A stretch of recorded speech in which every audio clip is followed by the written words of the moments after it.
All right, protection devices. We're going to be going through module 030204D.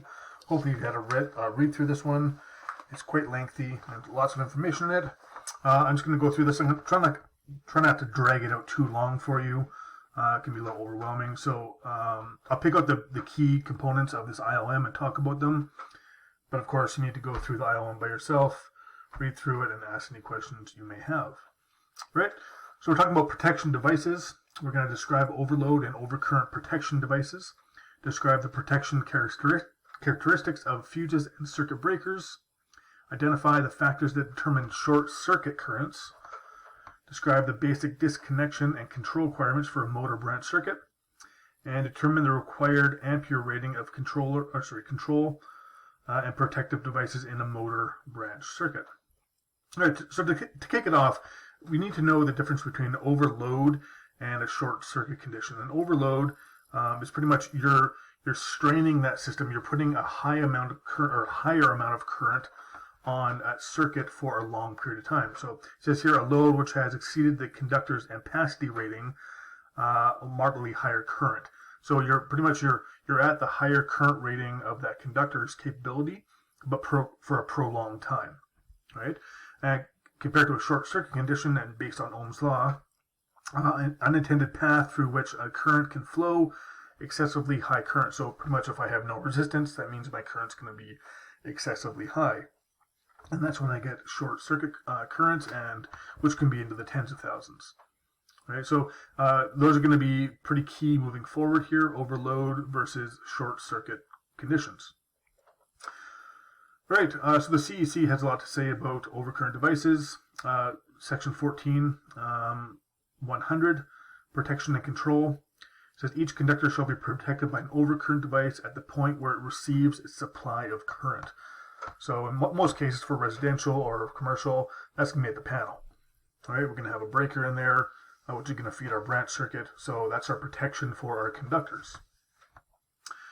All right, so section 0, definitions. An overcurrent device is any device capable of automatically opening an electrical circuit under both predetermined overload and short circuit conditions, either by fusing the metal or by electromechanical means, which we'll get into how those work. All right, so here's two different types of overcurrent devices we'll be talking about. Of course, the plain Jane breakers we'll have seen, and then the different types of fuses you may see out in the field in a disconnect somewhere. Okay, it says here overcurrent devices will protect, again, both short circuit and overload conditions for non-motor loads. Right, so we're not talking about motors yet. We're talking about just a load, heaters, whatever they are, but not for a motor load. Okay, so fuses, right? Two different types. There's one-time use, right? They're time delay or non-time delay, fast or slow blow. So time delay. Or non-time delay, it's going to be how fast, pretty much, you can have that interrupting rating of the current. So how fast your fuse is going to interrupt that current flow. All right. So here's a basic construction of a fuse, right? One-time use fuse. Right. You got your fins on either side. You got a filling powder which quenches the arc. It doesn't allow the arc to get too crazy out of hand. Right. There's a fusing element, and then your brass end caps. Right. So here is a non-time delay or single element fuse. You can see the single element going through here. That's one element, and it has these dips in it here to create a smaller path for the current to flow here, and that's where they're actually going to break. All right, so that's my element there. Okay, you got your end blades and your arc quenching filler material. That's kind of what it looks like there. It kind of looks like sand.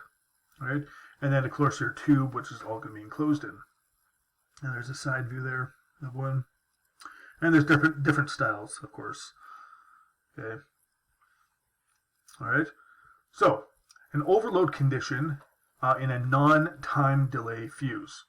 So here we have a fuse, a non-time delay fuse with one element. All right. And an overload condition, again, it's my current is too high for a long period of time under normal use. Right, so like my heater's being overloaded, my circuit's being overloaded somewhere because I have too many things plugged in. It's drawing too much current. this is going to start to heat up. Somewhere along here, it's going to start to heat up one of these breakpoints, and it's going to eventually get too hot, burn out, creating an arc. That arc is going to be quenched by the filler material, and it's going to break the circuit, and the quenching material will fill it in, and thus preventing your current from flowing. Right? So that fuse has now protected your circuit, both your conductors and your load.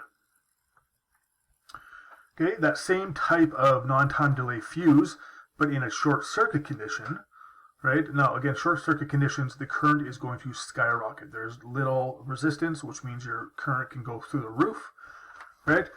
And it's going to happen very quickly, and there's a lot of heat produced. So once that current skyrockets through here, all your breakpoints here are going to create an arc and burn out, and that filler material is going to fill it in and isolate any current from flowing through this fuse. So it's burnt out, right? So these fuses protect against overload and short circuit conditions. Then we have a time delay or dual element fuse. They look a little bit different here. You have your short circuit elements on either side, right, along with your fins. You have your arc quenching material like usual. Then you have a thermal cutout. This is for overload conditions, and it's an overload element, right? So it's a different material. It's like a spring wound piece of wire, right, which is hooked up in series with your short circuit element. So again, these parts here are for short circuits, really high, super high current, which are going to blow these tabs here, right? And then for overload, if your load is having too much current draw, again, these short circuit elements are not going to break, but your actual overload here, an overload element, is going to end up breaking, just like in this scenario here. So we have an overload condition, right? And this element cannot handle that amount of current for a long period of time. These ones could, right? Which means it's protecting it from overload conditions, so it's going to break, and again, stopping that current flow. But in the case of a short circuit condition, right, your elements here, short circuit elements, are going to break. Again, it would probably happen on both sides here. It could even happen here, right? But it's going to break these points here, and it's going to, again, stop that current flow from happening. All right, so again, it's going to protect from overload conditions and short circuit conditions. Just two different type of fuses. Then we have circuit breaker types.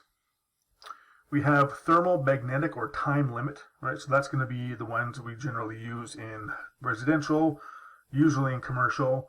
And then we have instantaneous or magnetic, ones we use in industrial and commercial, right? These ones here do not have any overload protection. So they're just going to have a short circuit protection. So if that current goes through the roof, it's going to protect from that. But in the case of overload, if I'm overloading this motor, it's not going to sense that, and it's going to just keep pumping the current out, and this actual motor can be damaged. So what's going to cost more, replacing a motor or a circuit breaker? Well, a circuit breaker is a lot cheaper than a motor. So we always want to protect our loads and our conductors. Okay, so we have to consider, what are we running? What is our load, right? And what type of circuit breaker am I going to be using for that load, right? Okay, so a thermal trip condition, right? So this guy here, right? The one in your house, what you have is pretty much your current's coming into the breaker, and it's going through a bimetal strip, right? So bimetal strips, we have bimetal strips in thermometers, in different temperature devices, which is going to actually, based on those two different types of metal, it's going to bend the metal, this metal strip. Okay, so what you have is your current flowing through the bimetal strip, and based on the resistance rating of this strip, is going to create heat, which is normal, right? And your current's going to come out of that strip and carry on through normal condition, come down to your circuit breaker contacts, all right, and then the contacts are going to feed the current out. Right, then you have your spring and then a latch. So right now, it's in normal condition, and my current's flowing through this bimetal strip. Everything's good. But if that current is too high, okay, or for too long it's too hot, this bimetal strip's going to start to heat up more and more and more, and it's going to start to bend, right? And when it bends, it's going to hit this latch, releasing this latch, and it's going to let the spring open up the contacts, which is going to cut off the current going to your circuit, right? So that's how a thermal trip breaker works, based on a bimetal strip, right? So when you're resetting it, you're pretty much forcing this latch over, and you're resetting the contacts here and pushing the bimetal strip over.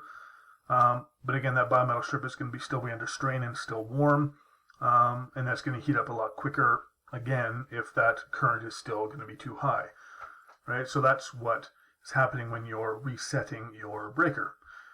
Then we have magnetic trip conditions. These guys here are looking for the magnetic field going through these contacts, these stationary arms. One's a movable contact arm, one's a stationary contact arm. There's my contacts and my currents flowing through. All right. What's going to happen is, right now there's a magnetic field, right, happening on both of these armatures. Right. They're going in opposite directions, which means it's going to be a north pole against a south pole. North pole against a north pole and a south pole against a south pole, so it's going to repel each other. But right now, the strength of them repelling is not strong enough to actually move and push this spring and unlatch it out of its position, right? But if my current gets too high, right, we know when current increases, my magnetic field is going to increase, and it's going to get to the point where it's going to push away at each other strong enough to overcome the latch and the spring and open up your contacts, which thus cutting off the current to your circuit. Okay, so two different types: thermal trip condition and a magnetic trip condition. Here we have a dual type, right? We have a magnetic trip element, right? So here's my element bimetal strip. I'm just going to operate under short circuit conditions, right? And then we have my thermal trip element, right? Right here, a bimetal strip, and it's going to push my contacts open to push that latch. If it gets too hot, it's going to start to bend, right? But these guys are going to protect against overload conditions and short circuit conditions, all right? Lockable circuit breaker. So it's saying here all circuit breakers are trip free. So they will always open. You cannot, what it's trying to get here at is you can't just go to a breaker, and if it's nuisance tripping on you, you can't just tape the handle in the on position. What's going to happen is internally it's still going to trip, but it's not going to move necessarily the handle. All right, so even though you think you're pretty smart and you're taping it on, or you're wedging something in there to stop it, it's not going to work. It's still going to trip. All right. Then we have overcurrent ratings for fuses, right? So we're looking at a fuse. This is crucial for fuses. At some point, you'll probably be using fuses in a disconnect for industrial or commercial purposes somewhere, right? But there's two different current ratings you have to look at on a fuse, and it's crucial. And even for a breaker, you have to do the same thing, okay? Right here, this number here, the lower one, right, is going to be called the continuous rating, right? It's usually on the very front of the fuse. And it's going to say, hey, under normal conditions, this guy can handle up to 400 amps, right? And that means under normal condition, your motor's drawing 400 amps or whatever's drawing 400 amps. If things get above 400 amps, then it'll trip, okay? And that's under the normal condition. So continuous rating, so all the time, right? Then you have the voltage rating here. It says a dual element time delay. Okay, so that's going to have that two short circuit elements and the overload element in there. But then if you flip it on its side or on the back there, you have something called the interruption rating. And the interruption rating is crucial. It's going to tell you how much current this fuse or breaker, whatever one you're looking at, can handle, can actually interrupt safely. Right? So in this case here, if I have a short circuit condition, it says, based on 600 volts, it can handle up to 200,000 amps, right? So it can safely open up based on a surge of 200,000 amps going through it. It can open up safely, right, and not explode on you, right? So you have to look at the continuous rating based on your all the time use, right, and then the interrupting rating based on your equipment, right, and what could go wrong based on the voltages and everything else in that circuit, which we'll get to in a little bit here. All right. Then we have continuous ratings on a breaker, right? On the handle there, you can have a 20 amp breaker or 15 amp breaker. That's your normal continuous rating, what it's meant to be looking at.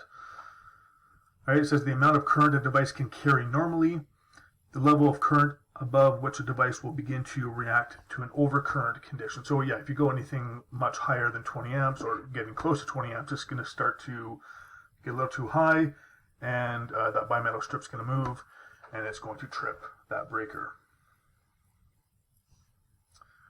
Okay, and then you have to look at the interruption rating of breakers too. It's usually on the bottom there. In this case, it says 10,000 amps. Okay, this is the absolute maximum current a device can safely interrupt fault current conditions, and it's your interruption rating. And again, if I'm not sure if it states in your ILM, but if you're looking at a fuse or a breaker and there's no interruption rating, then our default is going to be 10,000 amps, right? So if there's no label at all, it's going to be 10,000 amps. Okay, so that's both on fuses and for breakers. So continuous and interrupting rating. So your interrupting rating, if interrupting rating is not high enough, okay, the overcurrent device, whether it being a breaker or a fuse, may not be capable of opening the circuit breaker because it has melted together. So it happens so quick that it just fuses that whole bimetal strip, or not the bimetal strip, the short circuit element. It just creates it just melts it all together, so it's just one path, so it can't blow, right? And if the circuit cannot be opened, then an arc blast might occur from that fuse or overcurrent device. So I'm going to put on a video here. I think it's about 5 or 6 minutes long. Just have a watch through it. It's pretty entertaining, but there's a lot of key information in there talking about interruption rating and the different ratings I was talking about for breakers and for fuses.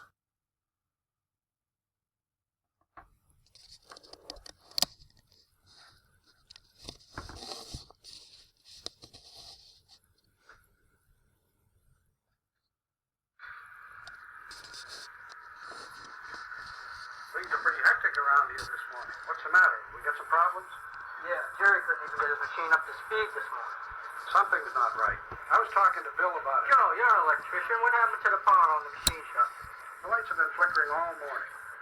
Hey, what happened to the power?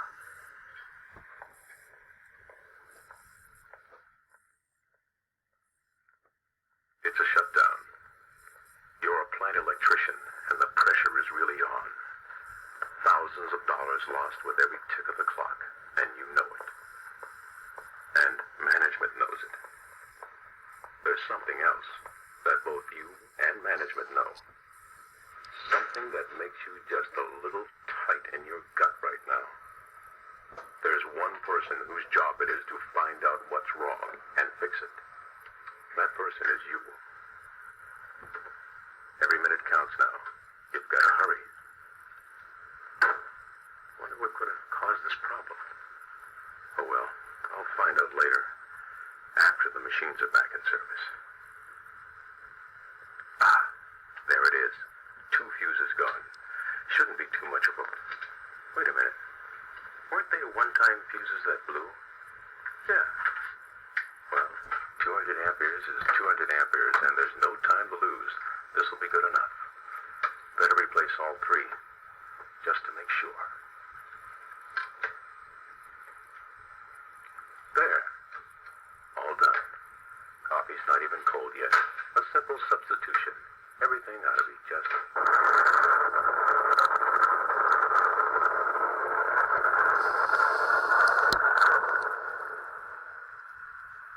Fortunately, you're not Joe the electrician. And this explosion was actually a test on the grounds of Gould Incorporated Electric Fuse Division.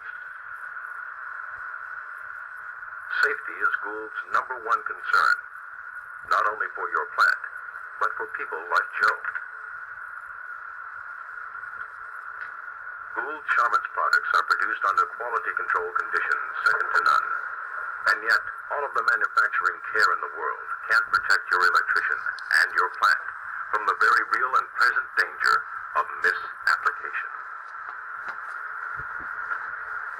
Misapplication is deceiving because it usually seems like an innocent substitution. Misapplication is a deadly mistake in disguise. It turns you into your own worst enemy without knowing what you're doing. That's why you should take the time to protect your plant by reviewing a few basic principles of proper fuse application. You start by recognizing that all fuses have not just one, but 2 ratings, and that both are important. One, the lower rating, is called continuous current rating and defines the load. This could represent machines, lights, and whatever else is downstream, you might say, from the fuse. The higher rating is called interrupting rating and represents the tremendous short circuit that could be delivered to your plant from a power source located upstream from the fuse. At the test site, we're installing fuses that have a continuous current rating of 200 amperes and an interrupting rating of 50,000 amperes. How will these fuses take a power surge considerably higher than their continuous current rating, but lower than their interrupting rating?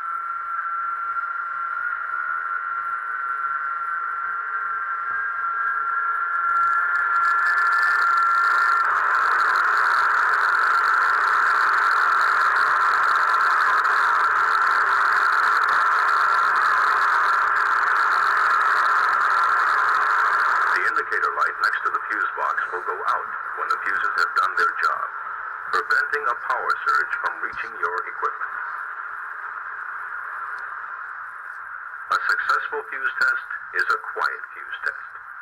That's the kind of protection you can expect when you take not only the continuous current rating into consideration, but also the interrupting rating. Now suppose you were to pick a fuse only on the basis of its continuous current rating, disregarding the interrupting rating. Here's another fuse. Like the first, it has a continuous current rating of 200 amperes. The interrupting rating is not marked. To an experienced eye, this immediately means that the fuse has a 10,000 ampere interrupting rating, 1/5 the capability of the first set of fuses. Yet many people think the 2 fuses do the same job because the continuous current ratings are identical. But can these fuses with a lower interrupting rating take the same test? Will they protect a plant equally well?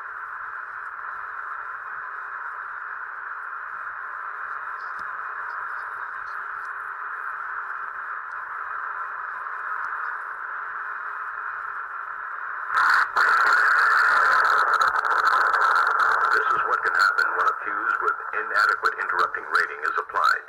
Motors burned out, possible fires, moments or hours of shutdown stretched into weeks of repair work. There's also a right way and a wrong way to use circuit breakers. In reality, circuit breakers inadequate for the job are sometimes put in a switch box. However, a properly selected fuse in front of a panel will protect even improperly selected breakers. Being a fast-acting safety device, a precision fuse interrupts the power surge before it ever has a chance to reach the circuit breakers.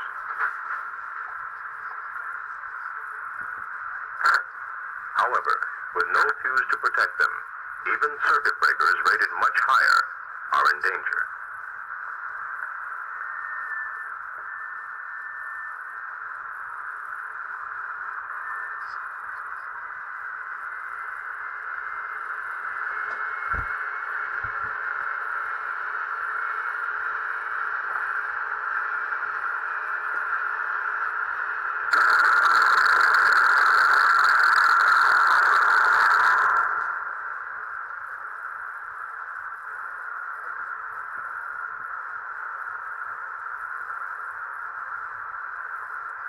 Misapplication.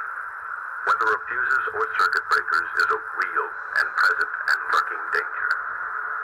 Danger that really doesn't have to exist at all, because it's so easy to avoid simply by checking both continuous current rating and interrupting rating, the value that tells you how much protection you really have.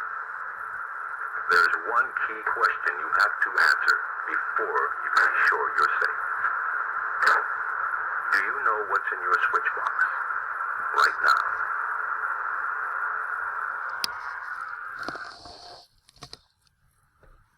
Well, that was crazy. All right. Hope you enjoyed that one. All right, moving on in your IOM. I'm going to talk about the available short circuit or fault currents, right? So things that are going to determine how much short circuit or how much of a fault current you're going to have in a circuit, is based on these four things here.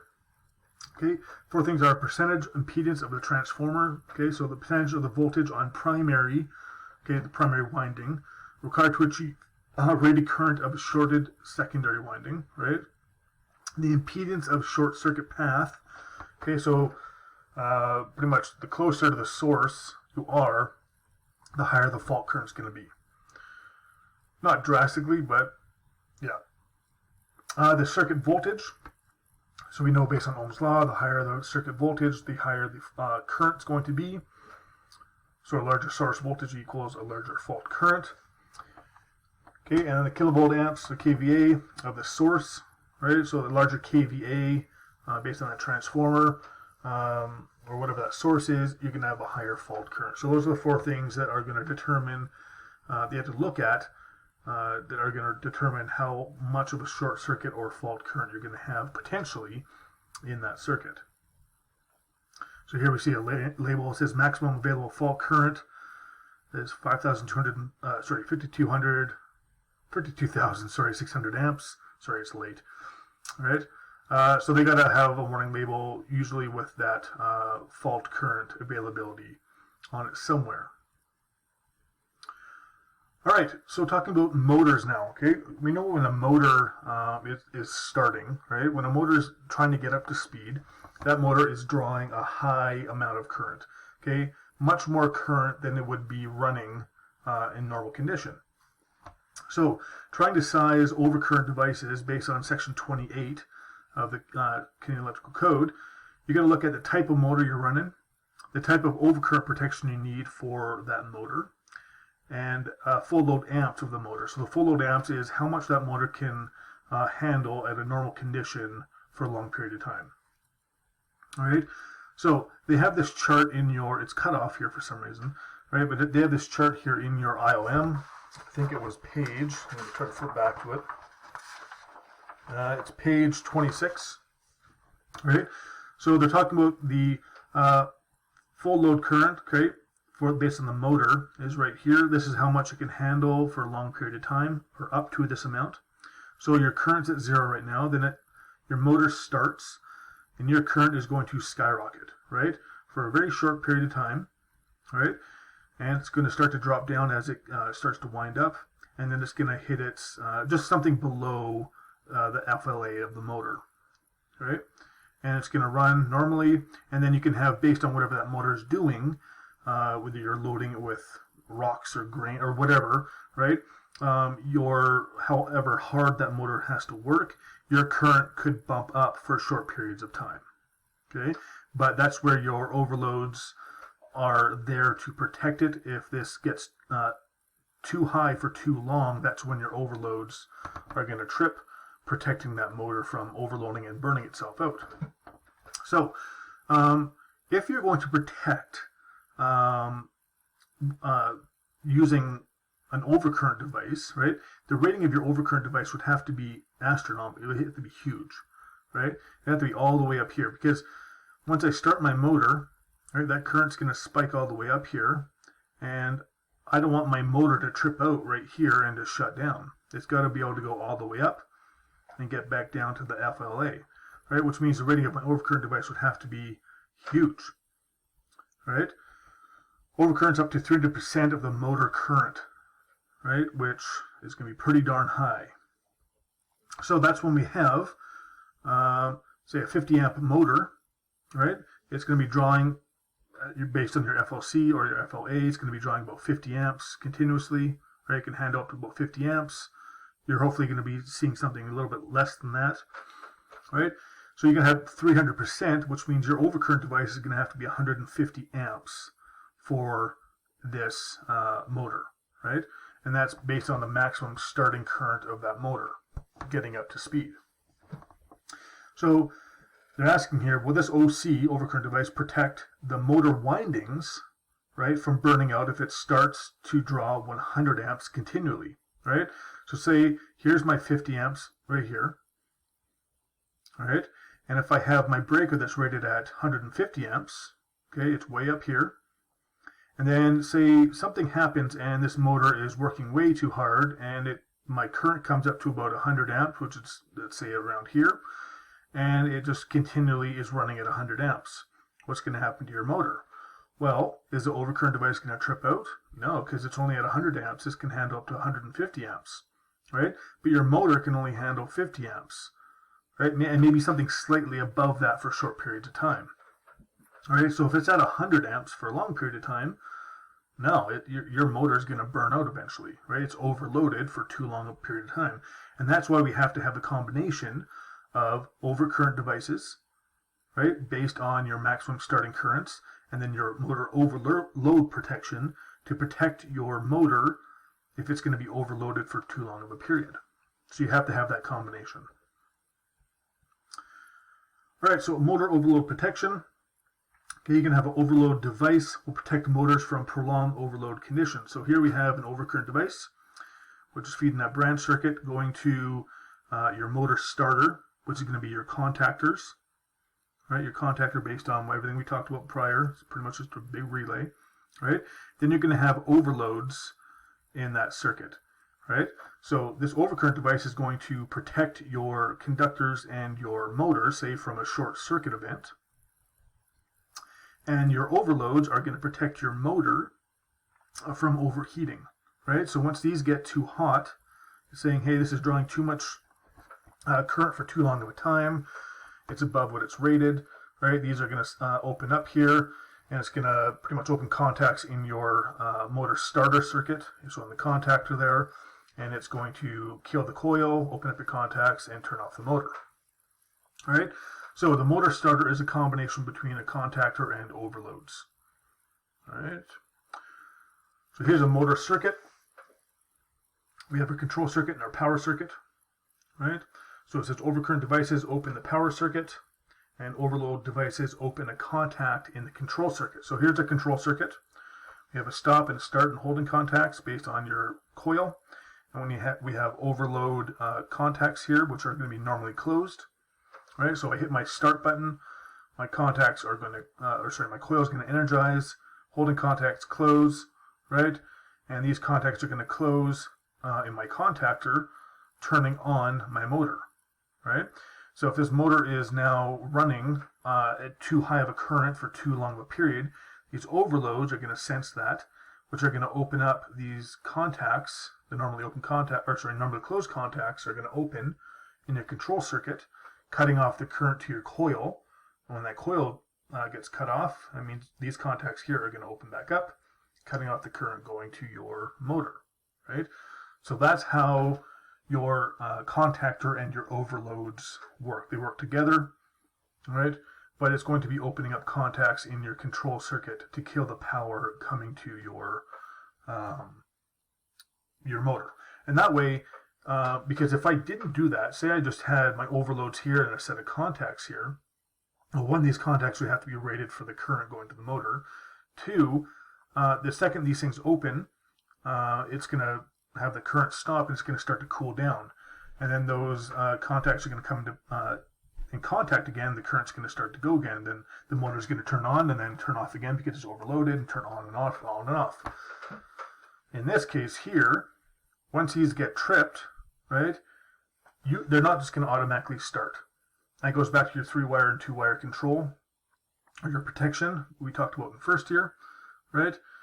We don't want this motor just to start back up because we're like, oh, something's wrong, right? So we'd have to physically go over and hit the start button to get that motor to start. but because it tripped out, you'd usually go over and try to figure out what's going on. Anyway, that's how those two work together, and that's why they work together that way.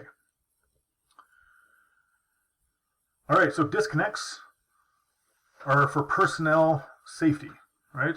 So we have our disconnect means, that's to disconnect your source from your load, right? And usually you're going to have a fuse disconnect. That's what that guy was doing in that video. It was a fuse disconnect there. He's turning it on and off. And those fuses are going to be there for that overcurrent or overload protection, right? But your disconnects must have the equivalent horsepower rating of your loads. So you got to make sure that whatever your disconnect is can handle that power. In most cases, able to make and break locked rotor current. Okay, so locked rotor current is if your motor gets jammed or something gets stuck, that means your current is going to skyrocket. Okay, but it has to be able to handle that locked rotor current if that happens. So your disconnects have to be able to disconnect all ungrounded conductors, so all your hot conductors going to your motor. So 120 volt circuit, your hot conductor is going to be your hot 9D. It's a single phase. All right, so your single pole, single throw switch here is going to disconnect the hot conductor. You're done. Okay, then you're going to have a triple pole, single throw switch here for 3-phase circuits. Line 1, line 2, line 3. 208 or 600 volts, 3-phase. And then 240 volts, single phase, right? We have 2 conductors here that are hot conductors, so we're going to be cutting both of those. And again, that dotted line means if I throw one of these poles, the other one is going to move simultaneously. So I can't just turn off one phase and have the other 2 phases going. Okay? They're all going to be open or all going to be closed at the same time. All right, the CEC, section 28602, talks about motor disconnect means. All right, so here we have a fused disconnect, right? Just like that guy, it's a knife switch, what he was using in that video. There's my fuses there. These are the knife switches, which are going to come in contact or open up, allowing my current to flow. And this disconnect here. So here we have fused disconnect, which is feeding your motor started, so your contacts and your overloads, which is going to be feeding your motor.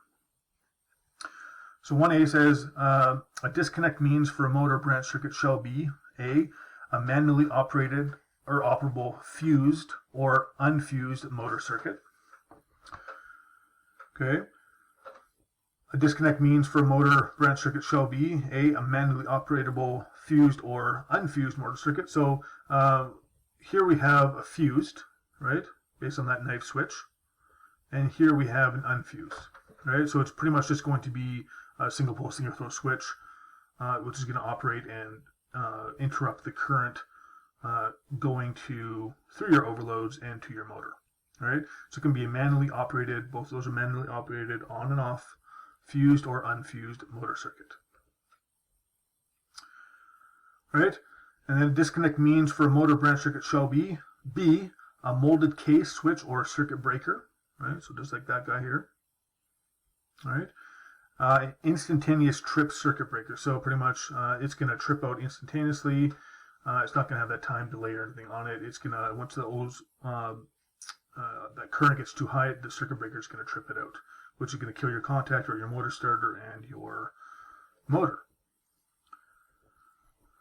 Right, and then a disconnect means for a motor branch circuit shall be D, an equivalent device that opens all ungrounded conductors of the branch circuit simultaneously and is capable of safely making and interrupting the locked rotor current of a connected load. So it goes back to this picture here.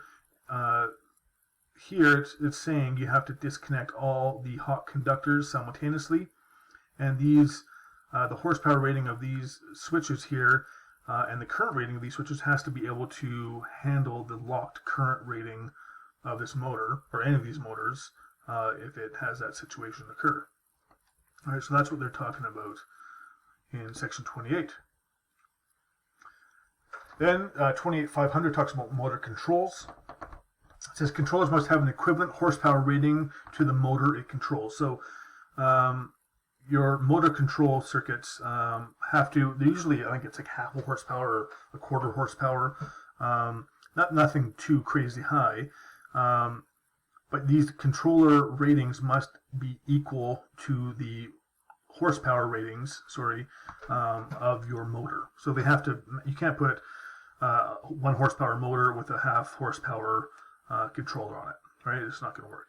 Well, it's going to work for a little bit, but it can damage either or your controller or your motor, right? So you have to have the equivalent horsepower rating to the motor to the controller.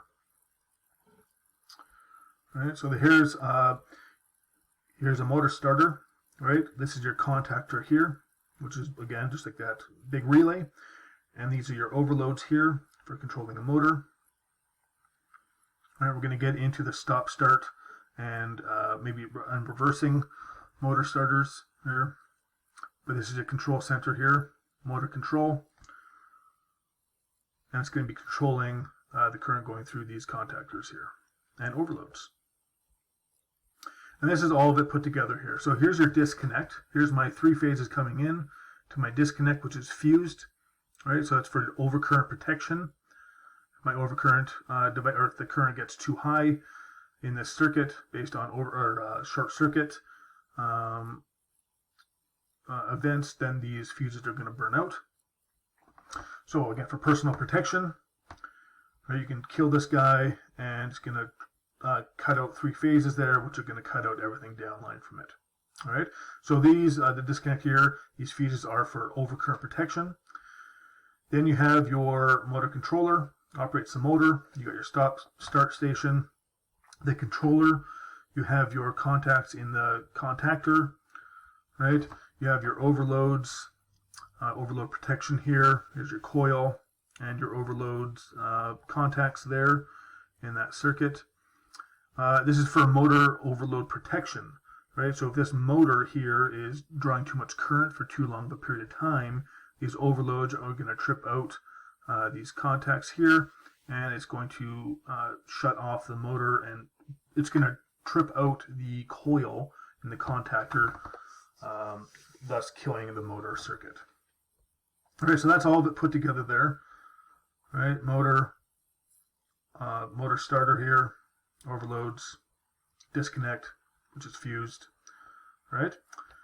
And that is it.